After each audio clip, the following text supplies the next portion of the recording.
Okay, I know the title of this video got you feeling some type of way, but hear me out. Let me elaborate and we will get to the bottom of this, okay?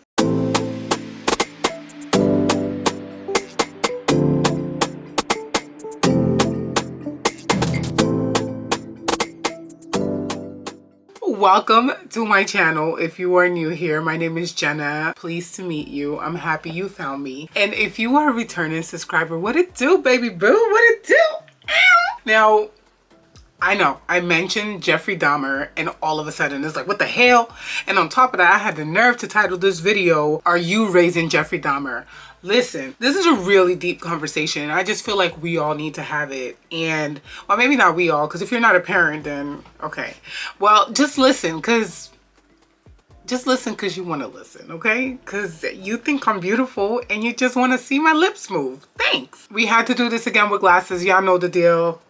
No contacts. So I'm sorry, it is what it is. And your girl got a cold, so if I have to stop and cough, just be patient with me, okay? And I thought that whilst I did this, I would undo my hair because I desperately need to undo my hair. I hope you don't mind because I don't mind, obviously. Now, let's talk, you guys. If you've never seen the Jeffrey Dahmer documentary on Netflix, then maybe you shouldn't watch this because I'm fitting to talk about it. And if you want to like watch it fresh, brand new, then perhaps you should skip this video and go to another video. This is for people who've seen this documentary and you like want to talk about it. Because I've been watching it. I haven't finished the whole thing yet, but I've been watching it and I desperately want to discuss it with somebody. Now, the reason why I want to discuss it is not even to sit and talk about the atrocious acts that Jeffrey committed, because clearly he's psychologically and mentally unstable. But I want to talk about like how parenting contributed to who he became and how we have our traumas from our parents and how maybe, just maybe, we are creating trauma in our kids. And that's what made me think, like, are we raising the next Jeffrey Dahmer? Before I continue, please make sure you subscribe. Just subscribe. You like it here. You know this is the fun place to be. Don't play yourself. Okay, so here's a little bit of background. Jeffrey Dahmer was born into an unstable household. His mom had mental health issues and she was like desperately dependent on medication. And his dad just didn't have time for it. It was all about work. He wanted to come home to like a peaceful situation, but like, you know, that woman's been in her mind the whole day and only God knows what comes out of that. So Jeffrey was born into that instability. And then throughout his childhood, like his early childhood, he was invisible in the household. You know, the mom was just going through what she's going through. The dad was deflecting and, you know, running to work or just being outside of the household so that he wouldn't have to accept or acknowledge what was going on at home with his wife. And Jeffrey was just there. Like, Jeffrey was like a ghost in the household. Eventually, the mom had another child, but even so, it didn't really make much of a difference. The only time that Jeffrey had any bonding times with his parents was when he was dissecting roadkill with his dad. And that's what grew that love for opening animals and people in him, because that was a positive experience for him. Whereas the rest of us, we're just like, ew, no. So you could see what influenced him to become what he became, right? And the thing is, like, he spent a lot of time alone. So like satisfying his curiosity and freeing his inhibitions, he was able to do and think things that people with guidance, parental guidance, wouldn't normally, because your parents would guide you the right way and teach you what's right and wrong. Whereas Jeffrey didn't really have like that much of the input from his parents unless he did something extremely bad, and that's when they would kick in and start punishing or you know just dictating. When he was like a teenager or whatever it was, the dad had enough of the mother. Obviously he wasn't going to take accountability for anything that the mother was going through. I'm not saying that it's his fault that the mother is, you know, mentally unstable, but perhaps if she'd had some attention, if he sat down and heard her, did things with her, you know, like take the time to see what's wrong with her, maybe things would have been different for them. The dad didn't really have that patience nor the emotional intelligence to do all of that, so he ran away from it all. And around the time that Jeffrey was like, I think 13 it was, in one of the episodes, his mom like dipped. Like the mom got the little brother and they dipped, left him in the house by himself. What happens when a young adult is left alone to fend for themselves with no rules, no discipline, no anything, no boundaries set? You go wild, you go buck wild. And that's exactly what he did, except his buck wild is different to other people's buck wilds. But he did what he loved to do with his dad, except on a bigger scale. I mean, his first situations were accidental, but I mean, it was only a matter of time before it became very intentional. There was one episode, I think it was like episode 5 or something like that. He was trying to tell, like Jeffrey was trying to tell his dad. He was like, oh, you know, I think there's something wrong with me. You know, like I just feel like I'm different. I feel like, you know, I'm not right in the head. And the dad was not trying to have it at all. And that's what made me think of the topic for this video. Like the dad disregarded it completely. Eventually he went on in other episodes. He told the stepmother that he never wanted to acknowledge his son's behavior because it made him uncomfortable. First of all, he's a little, I don't want to say what he is, because this is a family-friendly YouTube channel, okay? But he could have saved his child, but he had no emotional intelligence to navigate that situation. And that's what made me think, like, did our parents see things in us that, you know, that wasn't right from the beginning, but they chose to ignore it because ignoring it is easier than tending to it? Ignoring it is easier than accepting that something is wrong and having to do something about it. Because I think maybe accepting that something is wrong is okay, but then having to do something about it is like, okay, well, where do I start? And then the fact, like the fear of shame, the fear of, you know, what will society think or what will people say, especially in the African community, yo, like, or in the Black community, if you will. I mean, obviously I'm generalizing here. I'm not speaking for every single person, okay? But being an African myself and being from the Black community and having lived and, you know, grown up in different cultures and different types of Black people, I could safely say that that's something we do a lot. Parents seeing that their kids are born with like a developmental condition. They notice that the child is not behaving like a regular child would. Perhaps the child has ADHD or autism or something like that. But instead of doing something about it or investigating it or, you know, trying to see what it is and resolve whatever it might be, and it might not even be anything, parents would just completely ignore it.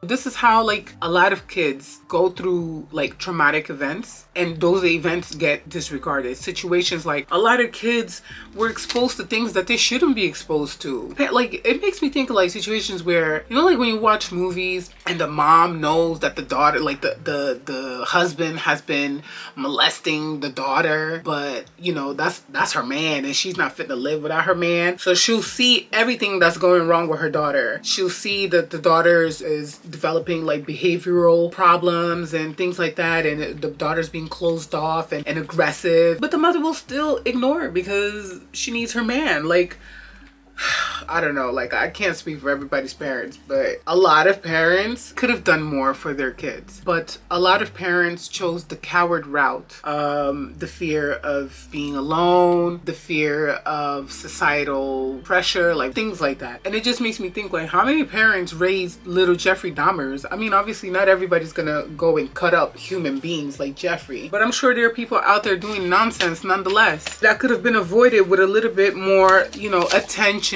A lot of kids, like if you look at Jeffrey just wanted to be heard, be loved, and he wanted to be understood. And those are the things that he was not getting as a child. He got like abandonment issues from the mother and that fear that everyone's going to leave him. And then when the mother abandoned him, his dad wasn't even there. So he was left defenseless on his own to fend for himself. He tried to talk to the grandmother at one point too. And the grandmother did what a lot of people in my culture do, which is to tell you to go to church and pray about it and everything will be okay. People also have like real issues that just going to church and praying about won't, so, I mean, it will help, but they need medical intervention. And I feel like in the Black community especially, anything that's mental health related is completely shunned. It's like taboo. We disregard anything or any mental health needs, psychological needs.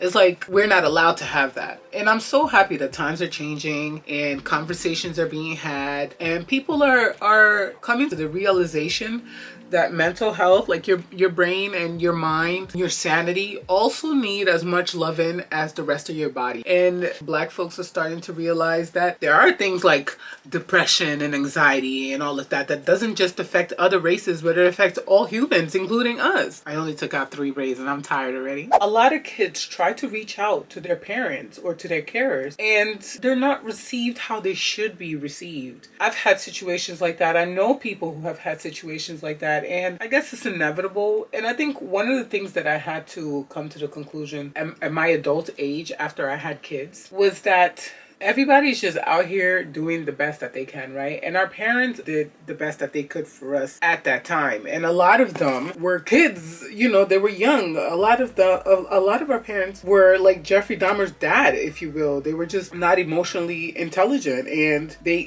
couldn't touch on things that were happening without feeling some type of way, without feeling like, you know, disappointment, fear, or incapable, or just feeling like failures themselves. And it was just easier to disregard a situation than to accept that you did something wrong. This is how kids bear scars, and these scars turn into trauma, and then this trauma affects their young adulthood and their adulthood, and it affects how they navigate the world. Sometimes I feel like other cultures are a little bit stronger mentally than we are in the Black community, just because we do not know how to deal, like we weren't taught the tools to deal with these issues. Like, well, I don't know about y'all, but up until a couple of years ago, I would feel something, but I wouldn't know how to verbalize what I was feeling. I didn't know how to word my emotions. Like, those weren't the conversations that I was having at home or with friends.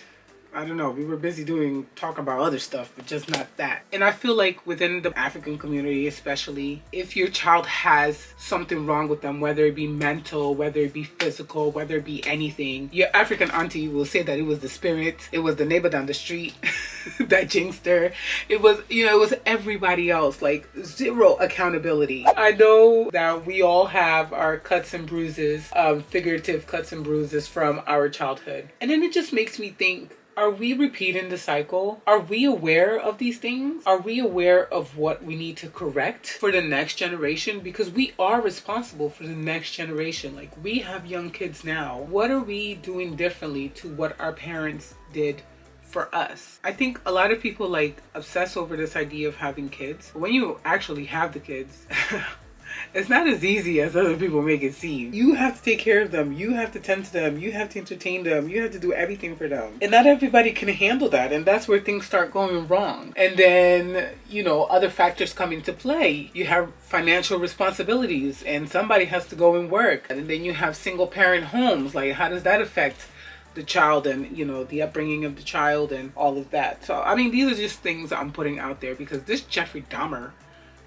documentary really had me out here thinking. And it really made me think, are we repeating the cycle? Are we neglecting our kids? Are we giving our kids over to technological devices to be raised? Tablets and computers and game consoles, because it's easier for us to hand our kids over to that so that we can focus on other things that we have to do, because we do have to cook, we do have to clean, we do have to socialize, we do have to work, take care of ourselves. Like, it's just a lot. Like, what is the balance? Are we doing it right? Can someone please give us some clarity on everything? I look at Jeffrey Dahmer's father. At one point in the documentary, he comes to the conclusion that perhaps it was his fault that Jeffrey was like that because, you know, he wasn't there for him. He wasn't a good father. He reflected, which I thought was a beautiful thing, because in the beginning, in the earlier episodes, he always blamed the mother for everything. Like, he blamed the mother for, you know, her overdependence on medication, for her lack of participation in the kids' lives, or he just blamed her for everything. But towards the end, he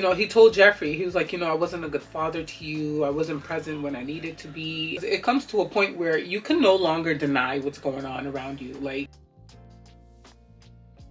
at some point in your life, you're gonna have to take accountability for what you did or what you didn't do, for what you could have done, for so much. He realized where he went wrong and what he could have done better, and how he could have handled his son's upbringing so much better, and how he contributed to who his son became. And that's what like scares me, because especially for someone that's like a single parent, how do you balance, and are you balancing it correctly? What amount of loving, discipline, attention, respect is enough to mold your child to be a good person, to become a valuable member of society? And it just scares me, because I'm a single parent. Am I doing right by my kids? But then I look at my kids and they're way more intelligent emotionally than I was at their age. First of all, at their age, I wasn't allowed to express that I felt some type of way, because it would either just be, shh, you're fine, everything's fine, or it would be seen as disrespect to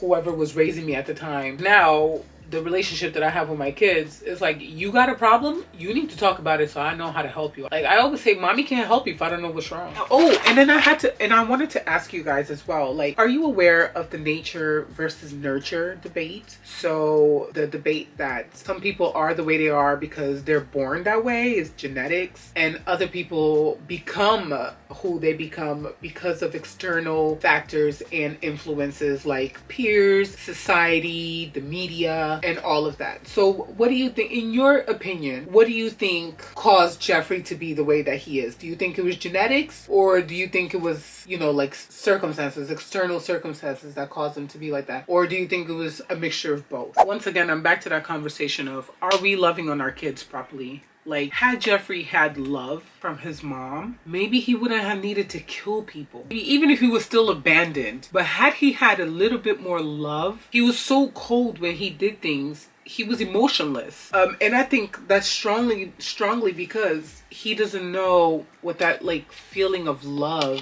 is. When he briefly felt it, which was with Tony, because the other kind of love with the hitchhiker, it was an infatuation, an obsession, if you will. He had to kill him so that he can keep him, because he feared abandonment. But then when he felt like the closest to a sane, to a normal, a healthy love with Tony, he felt reassured, he felt respected, he felt heard. He changed like briefly. I felt that maybe there was potential there, and then he just jacked that up too. If his parents could go back and change how those early years went on for him, Jeffrey Dahmer would have been a different person. I did all this mumbling, okay? I killed you with the reflection on my glasses, all to reach the following point. I'm really out here like just analyzing what I'm doing as far as parenting to my kids, and am I doing it the right way, and what can I be doing better? Okay, let me take these off just because I feel like I can't see you guys, but it's okay. Bringing this video to a close, I just want to reiterate that we need to be mindful of how we are raising our kids and what we are doing for our kids, but not just for our kids, also for ourselves, because we can't do for our kids what we can't do for ourselves. Okay, a lot of us are just out here dropping kids, completely oblivious to the level of responsibility we carry. So if you need to have those difficult conversations with yourself, those difficult realizations, do them. If you need to seek professional help, please do. Especially when you come from the Black community, we deserve a chance at true happiness and true like state of content, of peace, of stability, like mental, spiritual, whatever stability. And the only way we're going to do that is overcoming past traumas and, letting go of all that emotional baggage. And sometimes we're unable to do that for ourselves, by ourselves. And so we do need to seek professional help if that is something you need to do. do it, and don't you worry about what nobody got to say. As long as you know you're bettering your life, go for it. Let us not raise Jeffrey Dahmers, okay? Let's do better for our kids. That is our contribution to society. Some people say that I am Oprah Winfrey's daughter, and I don't deny it. Thank you so much for watching. My name is Djena once again. If you forgot, I don't know how you could, but if you did forget, my name is Djena once again. Do not forget to subscribe. Thank you for taking my hair out with me. I'm gonna have to wash it now. Oh my God, if it looks like really nice and shiny, I put this oil when I braided my hair. It's called by Aram. This is a new bottle that I have. Focuses. Yeah, but it's by Aram oil, hair oil, and it's amazing. I did a shoot with them recently. I loved her oils, and then she released like shampoo and conditioner. They're so good. But this oil, like dead ass, I'm not getting paid for this, boo. I'm not getting paid for this. Okay, and I'm just letting you know that the oil is everything. Look at my hair. It looks shiny, doesn't it? It looks so full of life. It's because of the oil. Anyway, thank you so much for watching. Let's talk in the comment section because I want to hear what y'all have to say. Like, I want to hear how you felt when you watched the episode. I want to hear were you able to watch every single episode, like every moment of the episode. I want to hear, did you have to skip episodes or sections of the episode? And, you know, I kept this video down to how parental influences mold children to become who they become. But there's so much to be said about that documentary. I mean, don't get me started on the police and racism in the state. Like, I'm gonna leave that for another day. I'm gonna end this video here. Thank you so much for watching once again. Do not forget to subscribe. Follow me on the socials, Life with Djena, and I'll catch you on my next video that will not be as serious as this one. No, it will not. You take care of yourself, okay? Mwah.